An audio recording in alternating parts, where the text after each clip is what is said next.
Okay, hi guys. So, yung longer version nito ay nasa aking YouTube channel. Naks me YouTube. Anyway, yung aking bagong machine ay Brother FS40S. Kinompare ko siya. Meron pa isang machine mas mura, 179 euro. Ito is 200 euro. Tinatanong ko yung nagtitinda ko anong pinagkaiba, hindi niya alam. I mean, sinabi niya, ganito, ganyan.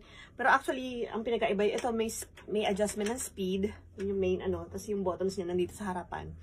And then, ano po ba to? Hindi ko pa nabasa yung buong manual, ganun. Guys, sulit na sulit siya. Ang smooth niya, ganun. Although, yung, isa lang masasabi ko, yung power nitong luma akong machine, if nakita niyo sa pakita ko na nga. Yun yung dati ko machine, yan, Brother. Hindi siya electric, manual lang siya. Ito, pinakaiba electric. Pareho silang de kuryente, diba? So, nakakalito yung So, ito, digital.